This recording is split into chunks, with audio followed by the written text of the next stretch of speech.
Sir, நீங்க எப்படி பாக்குறீங்க இது? இரண்டாவது முறையாக கொடுக்க வேண்டிய அவசியமான புள்ளி உருவாகி இருக்கிறதா? ஏன்னா அடுத்தடுத்து கட்சிக்குள்ள தாவேகாவுக்குள்ள இணையிற ஒரு போக்கு உருவாகி கொண்டிருக்கிறப்போ இந்த திமுகவுடைய விமர்சனம் ஏற்புடையதா? திமுக முதலாவது கொடுத்ததுக்கு ஏதாவது குதிரை பேரம் சொன்னாங்கல்ல, மக்கள் மத்தியில் தாவேகாவை அவமானப்படுத்தினாங்கல்ல, ஆளுநர் ஏதாவது நடவடிக்கை எடுத்தாரா? கோர்ட் ஏதாவது நடவடிக்கை எடுத்தாரா? சட்டம் ஏதாவது நடவடிக்கை எடுத்துச்சா? யார் குதிரை பேரம் சொல்லி நடவடிக்கை எடுக்கப்பட்டவர் யார்? யார் மீது வழக்கு பாய்ந்தது? யார் காவல்துறை கைது செய்தது? யார் இன்னைக்கு முன்ஜாமீன் எடுத்திருக்கா? அப்படியே நேரம் பாருங்க. திமுக செந்தில் பாலாஜி சகோதரர்கள் எல்லாரும் முன்ஜாமீன் எடுத்திருக்காங்க இதே குதிரை பேர விஷயமா. அதை நான் குதிரை பேரம் கூட சொல்ல மாட்டேன். இந்த 5 கோடி 10 கோடினா அது குதிரை பேரங்களாம். இந்த 35 கோடி 50 கோடியே டைனோசர் பேரம்னு சொல்லிடலாம். அதெல்லாம் ரொம்ப பெருசு இல்லையா, யானையை தாண்டினது அது. அதனால் சுழல் வன்மையினால் பொய் சொல்லும் ஒருவன் அதை சொல்ல சொல்ல அது பொய் போல் அதை என்னாச்சு, உண்மை போலுமே ஆயிடுச்சு. ஏதோ மக்கள் மத்தியில் இவங்க பண்ணாங்க. ஆனால் நடந்தது என்ன? எந்த ஒரு அதிமுகவுடைய சட்டமன்ற உறுப்பினர்கள் ஐயா தமிழ்மணி சொன்னது மாதிரி ரிசைன் பண்ணி ராஜினாமா பண்ணி சாதாரண மனிதனாக வர்றாங்க. நாளைக்கு அந்த மக்கள் அவங்கள ஏற்றுக்கிட்டா தான் அவங்க எம்எல்ஏ. இங்கே எங்கே குதிரை பேரம் இருந்துச்சு? சரி, யாருக்காவது தாவேகா பணம் கொடுத்துச்சு, அந்த பணத்தை நாங்கள் பிடிச்சிட்டோம், அதை காவல்துறை பிடிச்சிருக்கு, வழக்கு இருக்குன்னு எங்கேயாவது இருக்கா? நீங்க சொல்ற மாதிரி அது இல்லை. ஆனாலும் முன்னாள் அமைச்சர் எம்.ஆர். விஜயபாஸ்கர் சொல்றப்ப சொன்னாரு, அதிமுகவுடைய உட்கட்சி பிரச்சனை போயிட்டு இருக்குது, சரியாகும்னு நினைச்சோம், அது ஆகிற மாதிரி தெரியல, தாவேகாவிலேருந்து நல்லா பேசுனாங்க எங்கிட்ட, அதனால நாங்க போயிட்டோம் அப்படின்றதானே அவருடைய ஸ்டேட்மெண்ட். அணுகுனாங்க அப்படின்னும் பொழுது வெறுங்கையோடு அணுகிருப்பாங்களா அப்படின்றதானே திமுகவுடைய குற்றச்சாட்டு. பேசுனாங்க அணுகுனாங்கிற வார்த்தை ரெண்டுமே சட்டவிரோதமான வார்த்தையா, அரசியல் சட்டத்துக்கு மாற்றான வார்த்தையா? அதில் ஊழலுக்கு வேலை இருக்கா? பேசுனாங்களா? அழகா சொன்னார். 1952 சுதந்திரத்துக்கு பிறகு மூதறிஞர் ராஜாஜி செஞ்சார். அன்றைக்கு வேறு கட்சியில் வெற்றி பெற்றவங்க, அன்றைக்கி கம்யூனிஸ்ட் கட்சி எவ்வளோ இடங்களில் வெற்றி பெற்றாங்க தெரியுமா? 63 இடங்களில் வெற்றி பெற்றுச்சு கம்யூனிஸ்ட் கட்சி. அடுத்து 15 ஆகி அடுத்து திமுகவுடைய அண்ணாவுடைய தலைமையில் இருக்கும்போது அவங்க 5க்குள்ளே வந்துட்டாங்க. எதுக்கு சொல்ல வரேன்னா, ஒரு கட்சி எழுச்சி பெறும்போது, திமுக எழுச்சி பெறும்பொழுது கம்யூனிஸ்ட் காட்சி பெற்றது. இதுதான் ஒரு வரலாறு. அந்த காலத்துக்கு பிறகு பெருந்தலைவர் காமராஜர், பேரறிஞர் அண்ணா, இந்த 2 பேர் நாளைக்கு மறுநாள் பிறந்த நாள். இன்றைக்கி கூட கடற்கரையில் மக்களிடம் செல்வோம்னு காங்கிரஸ் மணல் சிற்பம் போட்டு மக்கள்கிட்ட காமிக்கிறாங்க காமராஜர் யாருன்னு, திரு மாணிக்கம் தாகூர் தலைமையில். எதுக்கு சொல்ல வரேன்னா, அந்த பெருந்தலைவர் காமராஜர் காலத்தில் இது நடக்கலை, பேரறிஞர் அண்ணா காலத்தில் நடக்கலை, மீது எல்லா காலத்திலையும் நடந்தது. உங்களுக்கு எம்ஜிஆர் உள்பட திமுகவிலிருந்து எம்ஜிஆருக்கு எப்படி போனாங்க, அதே மாதிரி எம்பியாவும் எம்எல்ஏவும் போனாங்க. இப்போ இயல்பாயிடுச்சுன்னு எடுத்துக்க. அதை நம்ம சொல்லிட்டு வரேன், மக்களுக்கு தெரியும்ல, மக்களுக்கு இந்த குதிரை பேரம் இல்லைங்கிறது ஒன்றுமே கிடையாதுங்கிறது ஜீரோவுக்கு சொல்லணும் இல்லையா? அப்போ எம்ஜிஆர் அவர்கள்ட்ட இருந்து எப்படி எம்எல்ஏ எம்பிலாம் வந்தாங்க? திமுகலேருந்து வந்தாங்க. திமுகலேருந்து இன்னைக்கு பேசுகிறாருல அனிதா ராதாகிருஷ்ணன், என்ன பேசுகிறாரு? 6 மாதத்தில் ஆட்சி போயிடும். 6 மாதம் 1 மாதம்னு சொல்கிறாரு இல்லையா? அது பரவாயில்லை, ஆட்சிக்கு வரும், முதல்வர் ஸ்டாலின் வருவார்னு சொல்கிறாரு இல்லையா? வரும்போது நம்ம பார்த்துக்கலாம். அத்தைக்கு மீசை முளைக்கும் போது நம்ம சித்தம்மான்னு சொல்ல தான் போகிறோம், அதில் மாற்றுக்கிறதே கிடையாது. அது ஒரு விஷயம். 2வது விஷயம், திருச்சி சிவா என்னவாவார்? அமைச்சர், மத்திய அமைச்சர். அப்படின்னா பாஜக கூட்டணியை இன்னைக்கு ஊடகங்களில் பல பேர் சொல்கிறது உண்மைப்படுத்துகிற நிலையை கொண்டு வந்துட்டார். யார்?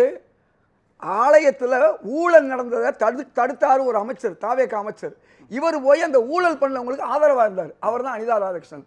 அவர் கதை என்ன தெரியுமா? அவர் அதிமுக, அதிமுகவிலிருந்து திமுகவுக்கு வாங்கப்பட்டவர் எம்எல்ஏவா. கம்பம் ராமகிருஷ்ணன், நம்முடைய ஐயா வைகோ சொல்றாரு இல்லையா, இன்னைக்கு பாதிக்கப்பட்ட ஒரே ஆளு வைகோ. 2வது ஆளு திரும்ப. நீங்க சொல்றத பத்தி நான் புரிஞ்சுக்கவா? திமுக தான் குதிரை பேரம் பண்ணுது, தாவேகா பண்ணல. 100க்கு 100 அவங்க தான் இன்னைக்கு பண்றாங்க. ஆதாரம் அவங்களுக்கு என்ன சார் அவசியம்? நான் இப்ப சொல்றேன், அதுதான் சொல்றேன். இந்த 2 பேர் ஜெயிச்சாங்கல்ல மதிமுகல இருந்து, அவங்க எந்த கட்சி சொல்லுங்க அப்போ? திமுக. உதயசூரியன் சின்னத்துல நம்பி போட்டிட்டாங்க. இல்ல சார், அவங்க 2 பேர் கட்சி அவர் எம்பி இல்ல சார், எம்பியே சொல்றாரு, துரை வைக்கவே சொல்றாரு. அவங்க வந்து மதிமுகவுடைய பொறுப்பை ராஜினாமா பண்ணிட்டு தான் திமுகவில் சேர்ந்து தான் அவங்க போட்டிடுறாங்கன்னு சொல்றாரு. ஃபார்மாலிட்டி இல்ல அது தெரியல, கட்சி சொல்லுது. இன்னைக்கு தமீம் அன்சாரி அவர்கள் அன்னைக்கு ஜவாஹிர்லா எந்த கட்சி சொல்லுங்க பார்ப்போம், நீங்க சொல்லுங்க. ஜவாஹிர்லாவுக்கு உலகத்துக்கு எந்த கட்சியும் தெரியும்? சகோதரர் ஜவாஹிர்லாவும் தமீமுல் அன்சாரியும் வெவ்வேறு கட்சியை சேர்ந்தவர்கள். இன்னைக்கு அதை தான் சொல்லுவோம். நீங்க அவங்க அக்செப்ட் பண்ணிக்கிட்டாங்க சார். நான் ப்ரொசீஜர் எப்படின்னா, ஒரு தேர்தலில் போட்டியிடும் போது ஒரு கட்சியுடைய சின்னத்தை எடுக்கும்போது அன்றைக்கு அந்த கட்சி ஆவாங்க, அவ்வளவுதான். ஆனால் அவங்க மதிமுக இல்லைன்னா இருக்க முடியுமா?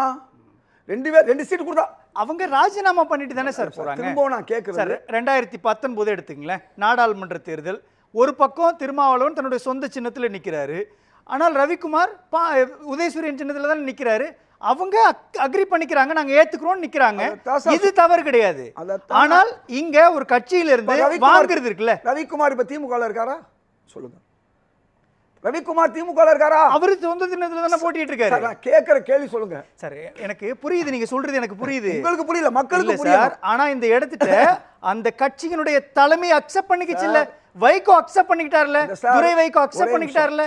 உங்க அழுத்தத்துக்கு பயந்து உங்களை நம்பி நீங்க திமுக நேர்மையான கட்சி, தர்மமான கட்சின்னு நினைச்சுக்கிட்டு எங்க 2 பேரையும் உங்க கையில ஒப்படைக்கிறோம். அவங்க வந்து எங்க கட்சிக்காரவங்க தான்.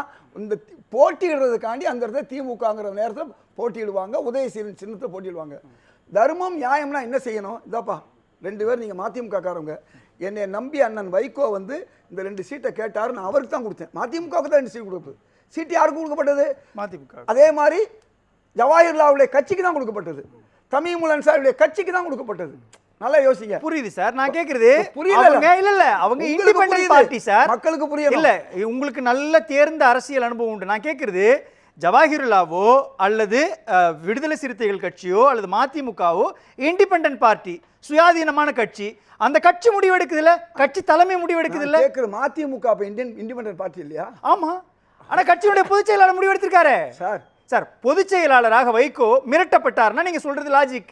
அவர் அக்ரி பண்ணிருக்காரு சார், அக்செப்ட் பண்ணிருக்காரு அந்த விஷயத்தை சார். ஜவாஹிர்லாவும் அக்ரி பண்ணாங்க, தமீமுல் அன்சாரி அவங்க கட்சி சின்னத்தில் போட்டி இல்லை, அவங்கள திமுக சின்னத்தில் அக்ரி பண்ணாங்க. அதே மாதிரி மதிமுகவும் அக்ரி பண்ணுச்சு. ஆனால் அந்த 2 பேரும் மதிமுகவுடைய கட்சிக்காரவங்க அந்த குறுகிய காலத்துக்கு வந்து உதயசூரியன் சின்னத்தில் போட்டியிடணுங்கிறதுக்காண்டி இதை செஞ்சாங்க. நியாயம் நேர்மை தர்மம் இருந்தால் என்ன கூப்பிட்டு திமுக தலைமை சொல்லியிருக்கணும், நீங்கள் 2 பேர்னால நாங்கள் ஒன்றும் ஆட்சி அமைக்க போகிறது கிடையாது, நீங்க 2 பேரும் அவங்க கட்சிக்காரங்க தான், ஏதோ உதயசீரன் சொல்லி உங்களுக்கு நுட்பமா தெரியும் சார். நான் கேட்கறது 2026ல திமுக ஒரு அஜெண்டா செட் பண்றாங்க, 200+ இடங்கள். அப்ப 200+ இடங்கள் ஜெயிக்கணும்னா எல்லாருமே உதயசூரியன் சின்னத்தில் போட்டியிடணும்னு அவங்க விரும்புறாங்க. அது அவங்களோட கட்சியோட கொள்கை முடிவு. அந்த கொள்கை முடிவுக்கு கூட்டணியில் இருக்கக்கூடிய கட்சிகள் ஒத்து வரணும்னு அவசியம் கிடையாது. ஆனா ஒத்து வந்தாங்கல்ல, அப்ப அவங்கள நீங்க எப்படி விமர்சிக்க முடியும்னு கேட்கிறேன். ஏன் வந்து கூட்டணி கட்சிகள் வேகமா விளங்குனாங்க தெரியுமா உங்களுக்கு? கம்யூனிஸ்ட் கட்சியிலேயே விலகுனாங்க, காங்கிரஸ் ஏன் விலகுச்சு தெரியுமா உங்களுக்கு? அழுத்தம். அந்த அழுத்தம் என்ன அழுத்தம்? 6 சீட்டில் 1 சீட்டை கம்யூனிஸ்டுக்கு குறைச்சாங்க. IUML முஸ்லீம் லீக் கட்சி அவங்கள வாழ்நாள் முழுக்கும் கூட இருந்த கட்சி, அவங்கள வந்து 3 இருந்து 1 குறைச்சாங்க. இதெல்லாம் மனசுல புழுக்கம். வைகோ கேட்டது கிடைக்கல. இவ்வளவு இருந்தும் கூட நாங்கள் உங்களை நம்பி இந்த 2 சீட்டு நீங்கள் உதயசூரியன் நிக்கட்டு எங்கள் ஆளுங்கன்னு சொன்னாங்க. இன்னைக்கு நீங்க ஜவாஹிர்லா அவர்களையோ தமீமுல் அன்சாரி அவர்களையோ அல்லது மதிமுக போய் 2 பேர் நின்றாங்கல்ல அவங்களையோ வேற திமுக கட்சின்னு நீங்க சொல்லவே முடியாது. இல்ல சார், எனக்கு அவங்க விருப்பப்பட்டு இல்ல, இதே இதுல சார் எனக்கு புரியுது, அவங்க விருப்பப்பட்டு போறாங்க சார். ஒரு கேள்வி சார், திரும்ப இல்ல சார், மக்களால் தேர்ந்தெடுக்கப்பட்ட இப்ப மரகதம் குமரவேலு எடுத்துக்கங்க, அல்லது MR விஜயபாஸ்கர் எடுத்துக்கங்க, C விஜயபாஸ்கர் எடுத்துங்க, அதிமுக வேண்டும் என்று வாக்களிச்சிருக்கிறாங்க மக்கள். அவங்கள நீங்க விலக்கிட்டு தவேகாவுக்குள்ள சேர்க்கிறீங்கன்னா செயற்கையாக திட்டமிட்டு ஒரு வெற்றிடத்தை உருவாக்கி அதன் மூலமாக குதிரை பேரத்தை பண்றீங்க. அதான திமுகவுடைய கிளைம். அவங்க எம்எல்ஏவா வரலையே. இவ்வளவு நேரம் உங்களுக்கு விடிய ராமாயணம் சொன்ன மாதிரி சொல்லியாச்சு. அவங்க வரும்போது ஒரு தனி மனிதரா எம்எல்ஏ பதவியை தூக்கி போட்டு வர்றாங்க, நல்லா புரிஞ்சுங்க. ஆனா இந்த 2 பேர் சொலையா எம்எல்ஏவா இருக்காங்க. திமுக எடுத்துக்கிட்டவங்க எங்க கட்சி வேட்பாளர் ஒரு பெண் அவர்கள் கோயம்புத்தூர்ல போட்டிட்டாங்க, அவங்க அங்கே போய் சேர்ந்துடுறாங்க. பனையூர் பாபு எக்ஸ் எம்எல்ஏ விசிகாவுடைய அவங்கள கொண்டு போய் சேர்த்துக்கிறாங்க. இவங்க போய் தர்மம் நியாயம் நேர்மை பேச முடியுமா? ஏன் சார் அவங்க பதவி ராஜினாமா பண்ணாங்க சார்? இல்ல ஒரு எடுத்துக்காட்டு சார், ஒரு எடுத்துக்காட்டு 2016 ஒரே ஒரு எடுத்துக்காட்டு நான் முடிச்சுக்கிறேன். ஆர்எஸ் பாரதி அவர்கள் 2வது தடவை இல்ல 3வது தடவை போனாலும் ஆளுநர் எதுவும் செய்ய முடியாது சார். ஒரே ஒரு நிமிஷம் சார். மாட்டார். இல்ல சார், அவங்க ஏன் சார் ராஜினாமா பண்ணணும்? 6 பேர் ஏன் ராஜினாமா பண்ணணும்? இது என்ன கேள்வினா, இதுக்கு தான் உங்களுக்கு வரலாறு சொன்னேன். இன்னொரு வரலாறு நான் சொல்றேன். நம்ம கண்ணு முன்னாடி தெரிஞ்சு 2016ல கூகா செல்வன் ஒருத்தர் 1000 விளக்கு சட்டமன்ற தொகுதியில் இருக்கிறாரு. அவரு நேரடியாக டெல்லிக்கு போயிட்டு அமித்ஷாவையும் ஜேபி நட்டாவையும் பார்த்து ஆதரவு தராரு, கட்சியில சேருவேன்னு சொல்றாரு. ஆனா சேரல. சட்டமன்றத்துக்கு வந்து அவர் பேசுறப்ப என்ன சொன்னாரு, பாஜகவினுடைய குரலாக இருப்பேன்னு சொன்னாரு ஒழிஞ்சு நான் பாஜகவுக்கு மாறலன்னு சொல்லல. அந்த பொசிஷன்ல வச்சிருக்கலாம்ல இவங்க 6 பேரையும். அப்ப செயற்கையாக ஒரு திட்டமிட்டு ஒரு வெற்றிடத்தை உருவாக்கிட்டு இது குதிரை பேரத்துக்குள்ள தானே வரும். கட்சி நடவடிக்கை எடுக்கட்டும் சார். இதுதான் நான் சொல்றேன். கம்பம் ராமகிருஷ்ணன் ஒருத்தர் இருந்தார் சார். அவர் மதிமுகவால் தேர்ந்தெடுக்கப்பட்டவர். அவர் திமுகவுக்கு போறாரு. ஆட்சி முடிஞ்சதுக்கு அப்புறம். ஆமா கேளுங்க, அனிதா ராதாகிருஷ்ணன் அப்படிதான் போறாரு. போன பிறகு அடுத்த எலெக்ஷன் வருது. அந்த எலெக்ஷன்ல தான் அவங்க என்ன நினைக்கிறாங்க. அது வரலாம் சார். சார் இப்பவே சார் ஏன் இடைத்தேர்தல் உருவாக்கும்? சேரும்போது சார் மாஃபா பாண்டியராஜன்ல இருந்து நீங்க சொல்ற தேமுதிகவினுடைய அத்தனை நபர்களும் அந்த பீரியட்ல உங்கதான் தோழமையா தான் இருக்கிறாங்க. மறைந்த முதலமைச்சர் ஜெயலலிதாவை பார்த்து அருண் பாண்டியனோ அல்லது மாஃபா பாண்டியராஜன் சந்திக்கிறாங்க. என்ன சொன்னாங்க? மக்கள் திட்டங்களுக்காக நாங்க போறோம்னு சொன்னாங்க. அப்படி போலாம்ல இவங்க. மற்ற கட்சி ஒரு பக்கம் இருக்கட்டும். எங்க கட்சியில ஜெயலலிதா எடுத்த ஆளுகளை சொல்லவா 5 பேரை தூக்குனாங்க. தேமுதிகவில் நிறைய பேரை தூக்குனாங்க. யாரு? செல்வி ஜெயலலிதா அவர்கள் எம்எல்ஏவாவே தூக்கிட்டாங்க. எப்படி தூக்குனாங்க? அன்னைக்கெல்லாம் அந்த குதிரை பேரம் கழுதை பேரம்லாம் கிடையாது. இவங்க தாவேக்கா உண்மையிலே தூய சக்தின்னு சொல்லலாம். ஏன்னா எம்எல்ஏ பதவி விட்டுட்டு வான்னு சொல்லியிருக்காங்க. ஆனா எங்கள்கிட்ட ஹக்கீம்னு ஒருத்தர் இருந்தார், பெரிய பேச்சாளர். அவர் உள்பட ஒரு 5 பேர் போனாங்க. அதே மாதிரி எங்கள்கிட்ட ஜீனஸ் சர்வதின்னு நான் நின்ற சேப்பாக்கம் தொகுதி 89ல் நான் தனியாக நிற்கிறேன். காங்கிரஸ் தனியாக இருக்கும்போது சீட்டு கொடுக்குது. நான் வெற்றி வாய்ப்பு இழக்கிறேன். 91 வருது. 91ல் அதே தொகுதியில் ஜீனஸ் சர்வதின்னு ஒன்று காங்கிரஸ் கொடுக்குது. அந்த அம்மா காங்கிரஸில் ஜெயிச்சு போய் ஏடிஎம்கேக்கு போகுது. இந்த வரலாறுலாம் அண்ணன் தமிழ் மணிக்கு தெரியும்னு நினைக்கிறேன். எதுக்கு சொல்ல வரேன்னா, இப்படி பல பேர் பல நேரத்தில் போனாங்க, எம்எல்ஏவாகவே போனாங்க. ஆனால் இன்னைக்கு வந்திருக்கக்கூடிய விஜயபாஸ்கரோ அல்லது எம்ஆர் பாஸ்கர், எந்த பாஸ்கராக இருந்தாலும் அவங்க எம்எல்ஏ பதவி விட்டு வந்திருக்காங்க. இந்த 50 நாள் அவங்களுக்கு ஏதாவது பதவி கொடுத்து அவங்க ஊழல் செஞ்சிருந்தா கொடுக்கவே மாட்டாங்கன்னு சொல்ல முடியுமா சார்? அதுதான் சார் இங்க கேள்வி. நேச்சரா எழக்கூடிய கேள்வி. அவர்கள் அடிப்படை உறுப்பினர்களாக மட்டும்தான் இருப்பாங்க.